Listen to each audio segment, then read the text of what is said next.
Welcome, welcome.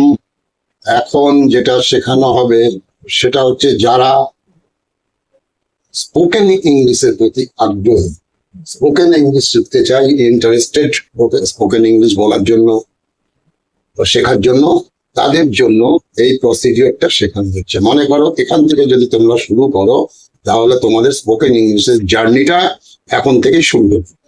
তো যাই হোক, ফার্স্ট যেটা জানতে হবে, এর আগে টেন্স সম্পর্কে, পার্সন সম্পর্কে অনেক কিছুই শেখানো আছে, ভিডিও দেওয়া আছে, প্রয়োজন হলে দেখে নিতে পারবে। কিন্তু এখানে যেটা বলা হবে সেটা হচ্ছে আমরা যখন স্পোকেন ইংলিশ বলতে গেলে আমাদের কতগুলো জিনিস জানতে হবে।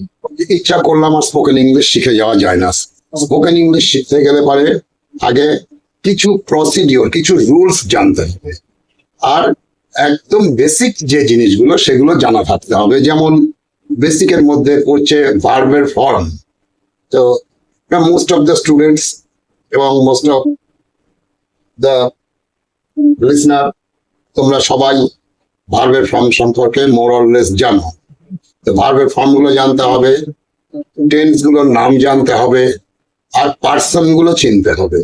কারণ পার্সনটারও একটা ভাইটাল রোল রয়েছে ইংলিশে কথা বলার জন্য বা ইংলিশ লেখার জন্য। যাই হোক, এখন যেটা বলবো, এখানে আমি কতগুলো কথা লিখেছি। ফার্স্ট যেটা লিখেছি সেটা হচ্ছে ডু। তো এই ডু এর তিনটে ফর্ম হচ্ছে ডু, ডিড, ডান। এটা সকলেরই জানা। তবে সেন্টেন্স লিখতে গেলে ডু, ডিড, ডান তিনটেই যে কাজে লাগবে সেটা না। ফার্স্ট একটাকে বলা হয় প্রেজেন্ট ফর্ম, তারপর একটাকে পাস্ট ফর্ম, তারপর একটাকে পাস্ট পার্টিসিপল ফর্ম। মানে আমরা সেটাকে V1, V2 and V3 এইগুলো বলি। যাই হোক, এখানে যেটা দেখানো হয়েছে যে তিনটে টেন্সের ওপরে আমরা কি করে বলবো। তাহলে ইংলিশ বলতে গেলে ফার্স্ট আগে জানতে হবে, আমি কাউকে কিছু জিজ্ঞাসা করি বা কারোর কোনো কোয়েশ্চেনের আনসার দিই, আগে জানতে হবে যে কোয়েশ্চেনটা করা হয়েছে সেটা কোন টেন্সে আছে। টেন্সটা জানা থাকলে আনসারটা দিতে সুবিধা হবে, এবং সেই আনসারটাই এখানে কোয়েশ্চেন আর আনসার দুটোই দেওয়া হয়েছে, এবং সেটা একটাই ভার্বের উপরে বেস করে দেওয়া হয়েছে যাতে বুঝতে সুবিধা হয়। তাহলে কিন্তু আমরা যে তিনটে ফর্ম বলি, আর একটা কথা এটা মনে রাখবে যে আমরা যে তিনটে ভার্বের ফর্ম বলি, অনেকের ধারণা লাস্টের ফর্মটা ফিউচারে ইউজ হয়। নো, নেভার, কখনোই সেটা হয় না। ফিউচারের একটা আলাদা ফর্ম থাকে। সেটা ফিউচার চেনার জন্য আমরা এই উইল আর শ্যাল, এই দুটো ওয়ার্ড কম্পালসারি, এই দুটোর মধ্যে যে কোনো একটাকে আমাদের ইউজ করতে হয় ভার্বের আগে, তবে ফিউচার বোঝা যাবে। আর যে ডু, ডিড, ডান, ডান কখনো ফিউচারে আসে না, ডানের জন্য আলাদা টেন্স আছে।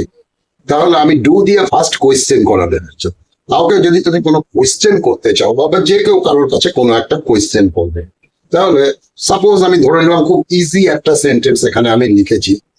সে জানতে চাইছে যে সে কোথায় পড়ে। তাহলে সে কোথায় পড়াশোনা করে, এই কথাটা যদি কারোর কাছে জানতে চাওয়া হয়, তাকে কি কোয়েশ্চেন করা হবে যে হোয়ার ডু ইউ স্টাডি। ঠিক আছে, এই কথাটা। তাহলে ডুটা আমরা জানি present form, did past form, done past participle form. এখানে ডানের কোনো ফাংশন নেই, কারণ এখানে আমরা একটা কথা বিভিন্ন টেন্সে ইউজ করতে পারি, বিভিন্ন টেন্সে জিজ্ঞাসা করতে পারি।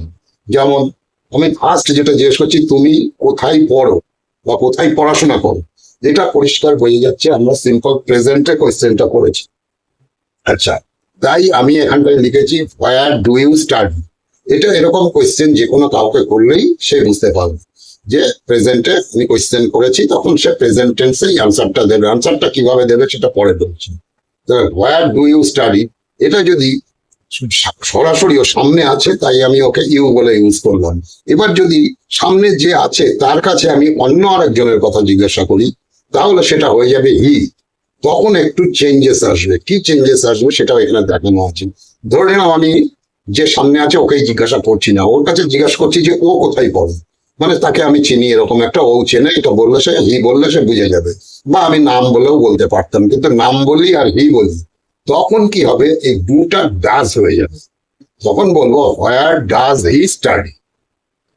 তাহলে এই জায়গাগুলো জানতে হবে। এগুলো না জানলে কথা বলতে গেলে পরে কথা প্রতিবার যতবার বলতে যাবে ভুল হয়ে যাবে।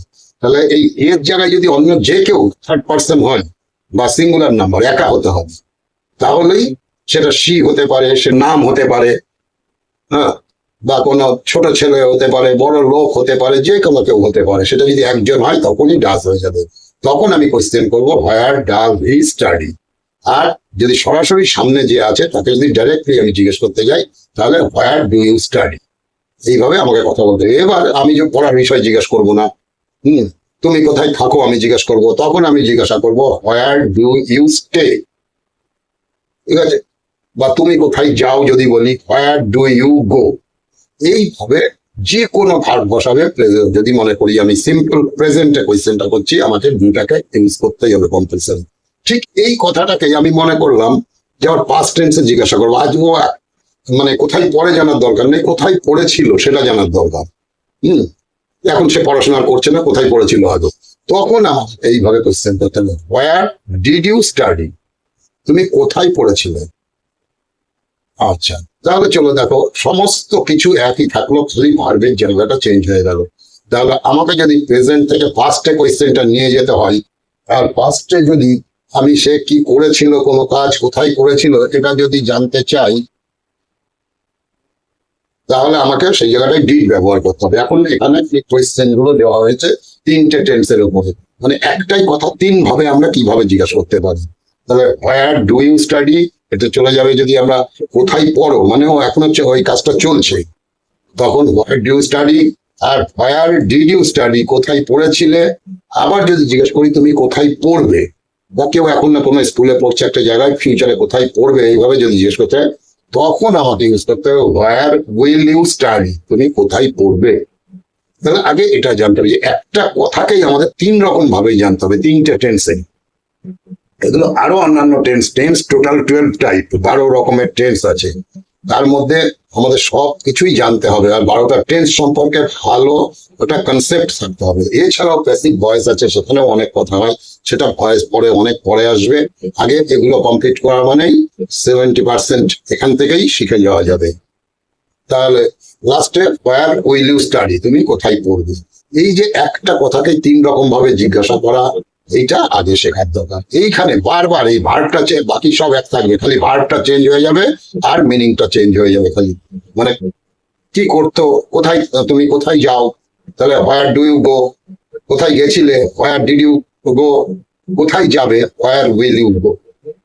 আচ্ছা, কোথায় থাকো, হোয়ার ডু ইউ স্টে। কোথায় ছিলে, where did you stay. Where will you stay, কোথায় থাকবে। এরকম যত কিছু বলবো। কোথায় বসবে, where do you sit. Where, কোথায় বসেছিলে, where did you sit. Where will you sit, কোথায় বসবে। তাহলে এবার দেখা যাচ্ছে এই তিনটে টেন্সের তিন রকম ভাবে কোয়েশ্চেন করা যায়। আর এই তিনটে টেন্সের উপরে, তিনটে সেন্টেন্সের উপরে বেস করে শুধু ভার্বটাকে চেঞ্জ করে 300-3000 সেন্টেন্স যদি থাকে তাও আমরা বানিয়ে ফেলতে পারবো। তবে মেন হচ্ছে এটা হচ্ছে প্রসিডিওর, ইংলিশে কথা বলো বা ইংলিশে। এবার একটা অ্যান্সারে আসছে। এই যে প্রথমে যে কোয়েশ্চেনটা করা হয়েছে হোয়ার ডু ইউ স্টাডি, তাহলে তখন আনসারটা কি হবে, এটা যদি আমাকেই যদি বা তোমাকেই কেউ জিজ্ঞাসা করে তখন তুমি তাকে রিপ্লাইটা কি দেবে, I study at SN college in Kolkata. আমি SN কলেজে পড়ি কলকাতা। এটা একটা নাম যা খুশি দিয়ে দিয়েছি, যার যার স্কুলের নাম কলেজের নাম সে সেটা দেবে। আচ্ছা, তারপরে যখন হোয়ার ডিড ইউ স্টাডি, কোথায় পড়েছিলে, এই কোয়েশ্চেনটা যখন করলো তখন ও বলছে আই স্টাডিড। এই জায়গাটায় যখন ডিড থাকবে তখন এই যে কোয়েশ্চেনটার শেষের যে ভার্বটা থাকবে, এখানে স্টাডি থাকলে পরে স্টাডিড, গো থাকলে পরে ওয়েন্ট, স্টে থাকলে পরে স্টেড, সিট থাকলে স্যাট। মানে পাস্টে যখন বলা হবে, ডিড দিয়ে যখন কোয়েশ্চেন হবে, এই যে লাস্টে যে ভার্বটা থাকবে এই ভার্বটাকে অলওয়েজ পাস্ট ফর্ম করে আনসার দিতে হবে, কারণ এই ডিডটা পাস্ট প্রমাণ করছে। এগুলোকে মাথায় রাখতে হবে। এগুলো ছোটখাটো জিনিস, একটাকে নিয়ে একটু ভাবলেই অনেক সেন্টেন্স শেখা হয়ে যাবে, অনেক। শুধু ভার্বটাকে চেঞ্জ করে ফেলে খালি আনসারটা বলার সময় এই জায়গাটায় এসে studied, I studied at SN college in Kolkata. বাকি সব ঠিক আছে, খালি ভার্বটা চেঞ্জ হয়ে যাচ্ছে। যদি একে বলা হতো হোয়ার উইল ইউ স্টাডি, তখন বলতে হবে I shall study at SN college in Kolkata. আমি SN কলেজে পড়বো কলকাতাতে। এটা হয়ে গেল পড়বো। তাহলে এখানটায় কোয়েশ্চেনটা ছিল উইল দিয়ে। আমি স্যাল কেন করলাম, কারণ এখানে একটা রুলস আছে। সেই রুলসটা এখানে লেখা আছে যে স্যালটা শুধুমাত্র এই দুইজনের পাশে ইউজ হয়, আই অ্যান্ড উই। এই দুজনের পাশে স্যারটা ইউজ হয়, আর বাকি সব সময় উইল ইউজ হয়ে যাবে। সেই জন্য এখানে আই হয়ে গেছে, তাই আমি স্যাল ইউজ করলাম। উই থাকলেও স্যাল ইউজ করতাম, বাকি সবসময় উইল ইউজ হয়ে যাবে। আর এখানটাই আর ভার্বটা চেঞ্জ হবে না, এখানে ফিউচারে স্যাল উইল বসবে, কিন্তু অলওয়েজ প্রেজেন্ট ফর্ম হবে। মানে ফার্স্টেরটা যেটা প্রেজেন্টে ইউজ হয় সেটাই ফিউচারে ইউজ হয়। ফিউচারটা কি করেছে না যায় স্যাল অর উইল দেখে, তাহলে আমি পড়বো এসএন কলেজে। তাহলে দেখা যাচ্ছে যে টেন্সটা খুব ইম্পর্টেন্ট। আর এটা এই সেন্টেন্স গুলো যেগুলো লেখা হয়েছে এগুলো দেখলে পরে আশা করি অনেক সেন্টেন্স শিখে যাবে, আর ধীরে ধীরে যাদের স্পোকেন ইংলিশ শেখার ইচ্ছা তারা ইংলিশে স্পিক করতে পারবে, কোনো অসুবিধা হবে না। এবার এরকম ধরনের সেন্টেন্স, কোয়েশ্চেন, আনসার অনেক দেওয়া হবে। আগে মেইনলি টেন্স বেসিসে না বলে দিলে, না শিখিয়ে দিলে আগে এগোনো যাবে না, আর বারবার ভুল হবে। সেই জন্য আগে কোন টেন্সের উপরে কিভাবে কোয়েশ্চেন হয় আর কিভাবে আনসার হয় সেটাই জানতে হবে। কারণ কথা বলা মানেই তো বেশিরভাগ কোয়েশ্চেন আনসার। প্লেন যেগুলো কথা বলা ওগুলো টেন্স যেগুলো শেখানো আছে ওখান থেকেও শেখা যাবে। আমিও এখানে পরপর আরো অনেক শিখিয়ে দেবো।